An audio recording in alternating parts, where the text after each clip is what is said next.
So I'm just going to start by introducing ourselves. I'm Shale, this is Stefan, Kai and Jordan. We've decided to do our presentation on Football Elite for the Community Sports Development module.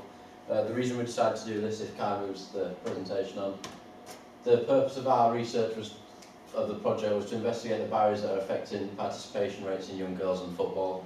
We've gone into a lot of detail on these sort of issues and we've done a lot of different types of research which we'll expand on later. Just before we start, the specific issues we decided to investigate in the end, we narrowed it down from 6 to 4. So we've got, why are women and young girls not participating in football? What opportunities are there currently for young girls to participate in football? What can an organisation do to keep girls and women playing football? And what can an organisation do to attract new girls and women into football? We'll expand on all these points, we'll look at the issues, investigating in a lot more detail, and yeah, that are basically the aims and objectives. Before we start, it's important to have an appreciation of how our project relates to both local and national priorities in sport. Sport has the potential to transform the lives of women and young girls, and yet the opportunities seem to be limited for them. In the UK, it is a known fact that there are more men than women playing football each week. Women are missing out on the opportunity to have the physical, mental and well-being benefits from sport. Women in Sport is an independent charity set up to work with women on behalf of them to help narrow the gender gap and bring more sport to their everyday lives. They also want equal opportunities for women and girls in sport and society as a whole. By increasing the visibility of women in sport, the media and in everyday life, they hope to inspire people to play a part, to make sport a part of their normal lives. But how are they doing this? Women in Sport work with like-minded partners such as Sport England to break down the barriers and engage more women in sport. They're right behind the Sport England's This Girls Can campaign, which as it helps to overcome the fear of judgment and good sport go. They also work across the education spectrum, so they work right through from the primary school to the higher education girls to help them make sport a more regular part. The Football Association is one of Women in Sport's primary partners for the year of 2015-16. They run an ambassadorial programme where professional female players visit schools and organisations to share their stories and experiences. The main aims and objectives are to raise the awareness of the female game and increase opportunities for all girls to get involved. They also hope to promote the female national team, the Women's Super League and its players, and show that it is easy to attend the game now more than ever. According to Women in Sport, the programme is very much in demand. Just this year, Reading FC women trio Lauren Broughton, Charlie Astcourt and Charlie Sampson have recently visited Emma Green Primary School in Reading along with one of their coaches, John Horton, and delivered a session and gave an assembly to the pupils. Women in Sport are also undertaking a research project to measure the impact of these, which is also a major part of our investigation. Alright, so with regards to our methodology, we had to understand what would be the best research methods and why. And we came up with the conclusion, based on research, that questionnaires would be the best sort of option to go with, based on the research that you can see behind me. Children can experience problems answering questions due to their less developed cognitive, communication and social skills. So obviously with them being a younger age, they might struggle to understand maybe the questions that you're asking them. As well, research also suggests that a mixture of open and closed questions should be used for younger children. So linking into the final research there, the open-ended questions give them a chance to talk about sort of their own experiences and what they feel sort of in their own heads, as well as closed questions to make it easier for yourselves to see the data. So yes and no answers, you've got those quantitative statistics right in front of you to see in terms of making it simpler for yourselves. So we chose to use one-to-one interviews for the older age groups, P&E, with the under 11s and under 14s. This is mostly because for the questionnaires we needed a large sample, so it's easier to deliver them to the schools because it's a lot larger sample. So a few limitations questionnaires have that one-to-one interviews don't have. Things such as children not being able to understand questions, because of the open questions, they're more likely to need to have explained to them. Also, because they're young children, they have the tendency to not be able to reveal information that they might think is right. So perhaps they tend to cover the truth by providing something they think the researcher would want to have. Yeah, so just to expand on that point, we were able to, when we went to Preston North End, which you put us in touch with Emma, we went to the under 11 girls and the under 14 girls of that at Preston, when we were doing the one-to-one interviews, we found we were able to expand on the question more, to get more detail out, and rather than just answering the question just simple. If they gave us an answer that we were like interested in or was really reliable, like for what we were looking at, we were able to like expand on the question, get further details, and get further understanding of what the point they were trying to get across. Questionnaires also tend to lead to vague answers. So with the one-to-one interviews with the girls at the under-11s and under-14s, we were able to use prompts to encourage the players to sort of provide more detail with their answers. Yeah, so when we were with the players, we found that some of the under-11s, they were struggling to answer some of the questions. They kept like looking over towards the teammates, or they didn't really know what to say due to like maybe the difficulty of the question, or just they didn't know an answer. So when me and Jordan were the guys that conducted the interview, we found that we were able to use prompts and expand further on, like get an answer out of them rather than just leaving the question blank. As opposed to the questionnaires that Barton did at their school, if they didn't understand the question, they'd have probably left it blank.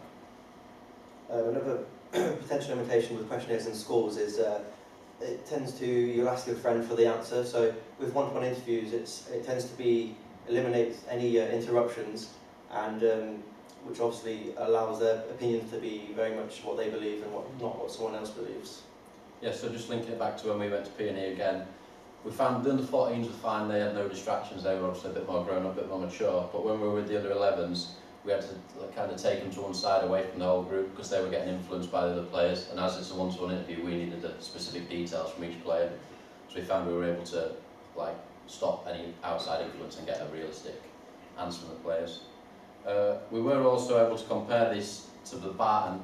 When we looked at some of the Barton data from the questionnaires, which we'll expand on in a minute, we found that there was a lot of questions unanswered, which obviously our sample size for data, as we'll mention later on, wasn't as big then because we've got players not understanding the question. Whereas when we went to P&E, every single question was understood. They knew what was going on. We were able to expand and get a lot more detail out of the questions. So, what were the reasons behind us choosing our participants? So, we chose, as we mentioned Barton questionnaires, the Preston North End questionnaires, and as well a parent survey online. And we chose these because we felt that we needed to get a sample from primary schools, which is obviously when grassroots football is starting, and find out sort of their reasons behind their participation rates. We also took a sample from P&E women juniors, under 11s and under 14s, because obviously as you get into the professional academy, obviously your ideas may change based on what they've taught you, as well as progressing through those age groups. And we also decided to get a parent's perspective because they're the ones ultimately that are taking those kids to football, and the kids may be making excuses to the parents as to why they may not want to go on a certain day. So they might say, "Oh, I don't want to go because I don't like it, it's too cold." And it's just these passing comments that can sometimes ultimately lead to the participation rates. But also there are some limitations to the questionnaires that we did do, however, because we weren't able to get any data from participation rates of boys. So this is purely based on girls' participation rates. So there were two emerging themes that we expected to see from the under-11s and under-14 girls at Preston North End. The first one was we largely expected them to have a lot more role models within sport because of their direct involvement with Preston North End. It was just an assumption we made, but however, the research, as you can see, suggested that only 1/3 of the girls said that they look up to a female role model in sport. This was for the under-11s, whereas only 2 of them said a female footballer was their role model, which was quite surprising considering their involvement. All of the girls at this age group said that they recognise that there's not enough female role models in the women's game, and this is obviously portrayed by this answer with 6 of the girls didn't know any female footballers, which was very surprising. With the under-14s, you can see that only 1 of the girls had a female role model. The rest of the girls either had no role model or had one from a lesser known sport, perhaps athletics or another sport. More than half the girls in this age group said there are not enough female role models in the game. The second theme that we expected to see was also that they preferred to be coached by male coaches. Some research that kind of keeps this a relevant theme. However, all of them said that they had no preference when it came to the gender of their coach. This was the same for the under 11s and under 14s. Just going back to our findings on the P&E role models, we found that the under 11 girls, only 2 of the girls said they had a female footballer role model. That was because they'd been coached by Farrah Williams coming into their training session. That is the only reason they knew it. If it wasn't for her going into their session, they wouldn't know any footballers. So that's something we're going to expand on later, and potentially it could be a recommendation for you.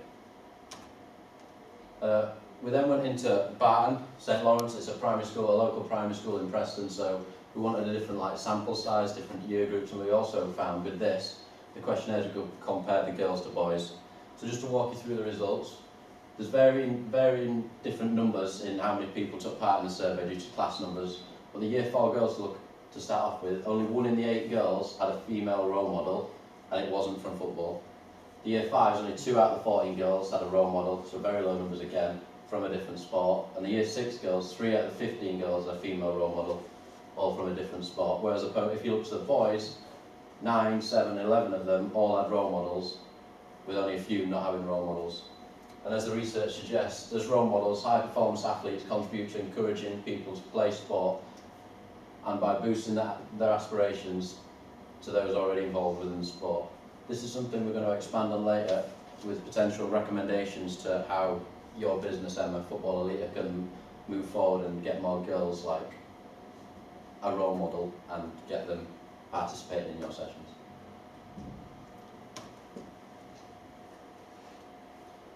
Just to carry on, we then moved on to, as John's already mentioned, different participants. We moved on to some parent surveys. These were sent out to the parents via email from the school secretary to the year 4s, 5s and 6 girls and boys parents, so it's a sample size for them all. The bit I want to focus in more detail on this page is this bit here, the female invincibility, the lack of female invincibility, media representations, the lack of role models in the sport. The total respondents was 44 people responded to the questionnaire we did online.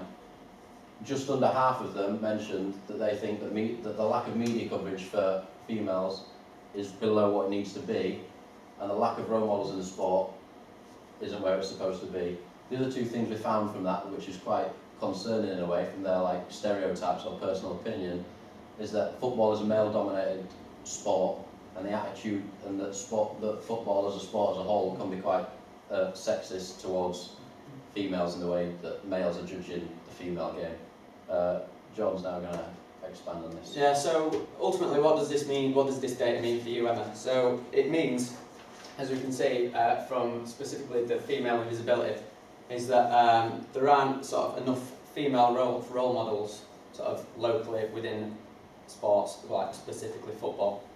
So we feel that for this to improve your participation rates at Football Elite, we feel that it would be a good idea to potentially get some female role models that are local, maybe that play for Preston Women's or any team in the local area, to sort of come down into your company and give taster days, taster sessions, and just to sort of make themselves known to the female players and talk about sort of their experiences, their stories and how they got into football and what kept them going. In terms of it being a male-dominated culture, we can see that that's quite high percentage there. There isn't much ultimately that you can do, as that is sort of a worldwide sort of theme, is that football is male-dominated. So we feel that it would be best to focus on getting some female role models down to your company. So our findings: why are women and young girls not playing football? So currently there are 2,931,000 men participating in football at least once a month, compared to the 215,000 women that participate in football at least once a month. From the P&E girls under 11s, 6 of the girls believe that football is very male-dominated. Some of the girls said that football is too physical, and the other remaining answers covered that it's kind of a stereotype that football is too difficult and that males are generally better. Of course, it's not always the case. With the under 14s, the majority of girls believe that football is very male-dominated. So obviously, with their understanding being older, their opinion was more formed around the fact that it's very male-dominated. A problem tends to start in school, even from primary school, where it's a dominance of boys in competitive PE classes. So whilst primary schools may not be competitive, boys tend to make it competitive, which is not really beneficial to the girls, and there's often a lack of support from teachers. This was across both age groups that this was the main theme that came through. Contrary to common assumptions, the drop in girls' participation tends to be represented as more 14, 15-year-olds. However, research shows that actually it starts between years 4 and 6 in primary school. So a massive contribution to this could be the fact that the dominance of the boys in the PE lessons. Obviously, the decline is more pronounced in years 9 and 8. Okay, so our findings from the pupils of St Lawrence Primary School appear to show that the majority of girls in year 4, 5 and 6 age groups are quite simply just not interested in playing football. Another significant amount said that football is too competitive and as such they are not interested in playing the game. According to Sport England, other reasons for a disinterest in sport during pre-adolescence is the flexibility in PE uniform. Our findings appear to support this, with 3 of the year 4 girls and 4 of the year 5 girls stating that they actively dislike the clothing. An interesting and unexpected finding was that none of the girls at St Lawrence Primary School said that the possibility of getting hurt would stop them playing the game. On the other hand, this was the main reason for the year 4 and 5 boys not wanting to play football. If we were to compare the data from St Lawrence Primary School to the one of Preston North End girls, only 3 of the 5-year girls said that the culture of the sport was too male dominated, where it was the main reason for the under 11 and under 14s at Preston. However, like Luke said before, this data may have its limitations as some of the pupils did not respond to this question, and as such the validity of the data could be tampered with. So yeah, we're just going to show you the parent data from Bath and St Lawrence, just for a different question that we showed you earlier. We wanted to look at like the parents' opinion as to why their kids are participating in sport. This covers boys and girls, but it's generally a question aimed at the girls' parents. We found that, again, 44 people replied to this question. Body image and clothing, they feel for their kids, are playing a massive impact on why their son or daughter aren't taking part in football or choosing to do it, which also links into a lack of self-confidence. If the children haven't got any confidence from school, maybe they're getting bullied or they just don't like the way they look, it's going to affect what clothing they've got to wear. Like, if they've got to wear some shorts and they think they've got like fat legs, for example, they're not going to want to take part in the sport as if they're maybe being laughed at by the boys. Like Stefan said, they've been male dominated. If the boys see the girls playing, they might laugh at them, take the mickey out of them and so on. As Kai's already mentioned, a lot of the parents think that football's too difficult for the girls. But one interesting thing we did find is that out of the 44 people that answered, only 22% of the parents feel like they are influencing their child's decision not to play football. So they're basically leaving the decision not to play football down to their kids. We will expand on that later. Yeah, so again, what does all this data mean to you, specifically for Football Elite? So it's important that we look at each and every reason as to why these participation rates maybe aren't as high as you wish. So I think it's a good idea that we can link sort of all of the top 4, because obviously body image and clothing and equipment are obviously going to be big ones in there, and they could ultimately lead to, as it gets lower down, a lack of self-confidence and therefore a lack of interest. So these could have knock-on effects to each and every answer given there. So we feel that it would be sort of a good idea to allow the girls to bring their own sort of sports kit that they may like to wear, so maybe they feel more comfortable in it. It might be something that covers them in case they do think maybe they're a bit overweight or something like that. And hopefully over time, if you have a look at these results, then hopefully you can get these participation rates to increase at Football Elite. Again, so just looking at these initial recommendations now, so these are sort of our final recommendations to you. Obviously, we want to increase the amount of professional female footballers that can visit schools in your company yourself, to provide sort of taster sessions, and again just sort of give their experiences and stories to the girls, just to sort of get on sort of another level with them. Like, the girls may feel that if a male footballer comes in, they might not know who they are, and they might think, oh, like, why is this relevant to me? Because obviously they're of a different gender. So I think it's important that we can get female specifically into your sort of organisation, just to share their stories and sort of push them to carry on playing football or if not, then at least get involved at some level in some aspect. Yeah, so just moving on to the second recommendation that we came up with, we decided that it was to allow more females to take part in football during their primary and secondary education, so primary school and high school, as part of their PE curriculum, and show them how fun it can be. What we found is when we looked into this, at primary school they just do boys and girls PE as one whole, and they just do general sports, so one day it might be football, one day it might be rugby. At secondary school, the males obviously have the football, like a 6-week block, and then they'll move on. The girls, they don't have football as part of their curriculum whatsoever, they just have like hockey and netball, the stereotypical sports that you'd expect to see for girls playing football. So what we're trying to recommend here is that this may be bigger than your company to start off with, like getting into the school curriculums, but if the schools were unwilling to get it into their curriculums, we'd suggest to you that could you go into that company and deliver a PE curriculum for the full day and go through each year group, just specifically to the girls, while the boys are going off with the actual teacher doing football, and you go into the girls, show the girls how fun it can be, show them what they're missing, and try and like get more girls involved in sport. And if it's over a 6-week block, to start off with them at very interested, but then once you've shown them all the different aspects to it and how fun it can be, it can progress into something good for your business and get extra participants down to your sessions, or your girls only sessions, or your Saturday morning sessions. We then looked into a bit of research into this question just to like back up this point in this way, and we found that 4 out of 10 girls never take part in sporting activity at school.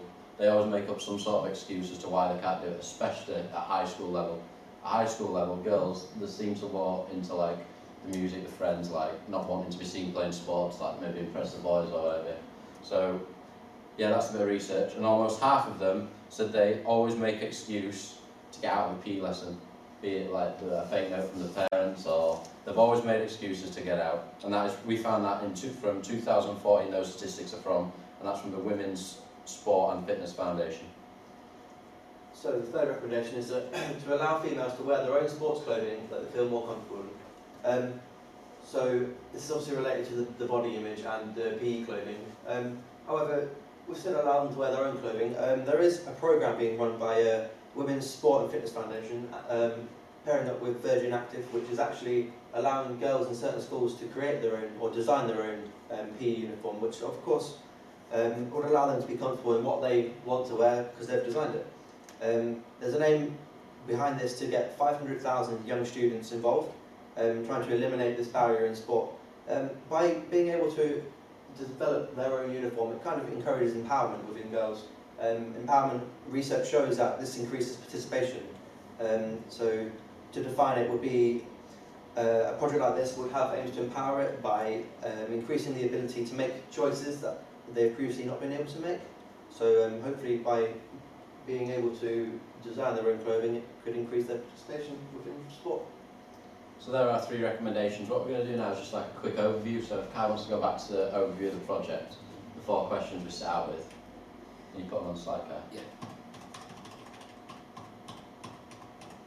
Okay, so the overview of our project was, the purpose of it was to investigate the barriers that currently affect participation rates of young girls in football. Some of the key specific issues that we investigated is, why are women and young girls not participating in football? What opportunities are there for girls currently to participate? What can an organisation or football elite do to keep girls and women playing football? And also, what can an organisation do to attract new girls and women into football to help boost participation rates? So just as a conclusion to those questions, we found that why are women and girls not participating in football? We found that, obviously we just mentioned at the end, they're making excuses not to play football due to the kit, due to the body images, and so on. What opportunities are there for currently young girls to participate in football? At high school level, for girls, none whatsoever. At primary school, there is an opportunity there, but it's mixed in with boys, which also links into the confidence issue. Then moved on to what can an organisation do to keep the girls and women playing in football? That's your organisation specifically. We'll give you the recommendations, we can expand on them further if there's any questions. What can your organisation do to attract new girls and women into sport? As we mentioned, the recommendations, things such as like the clothing, like designing a kit that your company could like let the girls wear maybe, or that they can design when they come to your company. Getting role models into your sessions or your school sports. Yeah, that's a general conclusion. Any questions? I really like the idea of the clothing. Something that I was, when I was growing up, really like when I was because I played at high level in women's game. and I was really paranoid about the way I looked. I would actually keep my jumper on to the point where I'd be sweating because I was thinking, no, I don't want to set this off. However, do you not think that the reason why a lot of dropouts are that do occur is because there is no the chances of hitting high level in women's football is pretty much null. In the sense of I played at Northern Premier League level, and that's that's the tier below the WSL leagues. So that's the Women's Premier League, the third tier of women's football. And I would turn up on a weekend and people would be working. So I think when young girls see coaches that turn around and ask coaches, why are you not on playing? It's well, I get more money off doing this. So in terms of role models, how would you suggest that I use Preston North End women? How would you suggest I'd suggest that? with the women, getting them into your session. Say if you've got like the Friday session where there's your girls only at Barton, get them into that session, as well as the girls that are already there with you. Get the other like 15 girls that aren't participating in, get 2 sessions going, maybe 2 Preston North End girls, and let them tell them their stories, show them how fun it can be, and explain that their career path, how they went through it, and the reasons why they've carried on playing, and if they do, do they do like another job? Is that their only job? What else they've got onto? Can they like mix it? It's like football especially in the girls' game, it doesn't have to be a full-time job. Girls can just play it for fun because they're good at it. So getting the role models in to show them how fun sport can actually be, basically. Then do you not think that that's the reason why they do see it as a male-dominated sport? Because, well, if you compare a female wage to a male wage, It's something that needs to be looked at that's like at a well higher level, like the women's Super League level. It's something that needs to be looked at with the males. Obviously, the males' wage is like ridiculous, far too high. There needs to be more of like a mix, like for winning certain golf tournaments now or tennis tournaments, the women prizes are exactly the same. It's something that football needs to look at, which it is doing in a way because they're getting like the women's FA Cup final towards Wembley and stuff, which is never done before. They're getting like, which is the same as the men. Certain, they're knocking the building blocks down in certain ways, but it's just very slow progress. Just on that note, I believe that funding should come more from Premier Leagues. They obviously are the top tier. They have a lot of money in the game. Most clubs now have academies for underage boys. So why can't clubs split that and have more underage girls group teams? There's definitely no excuse for Premier League teams, and could argue there's no excuse for Championship teams as well in that region. So obviously it starts from the top and it affects it when on further down on the ladder. yeah, it's interesting that you should say that because obviously there are no. I think the first under-8s girls league to come into existence is coming in existence this year. So that's a really valid point. With that, if the academies were to set up teams, like if they were to designate some of the funding towards the women's teams, your company could be used as like a stepping stone to the academy, like as a feeder squad. You bring them in, show them how fun it is, show them like the basics and stuff.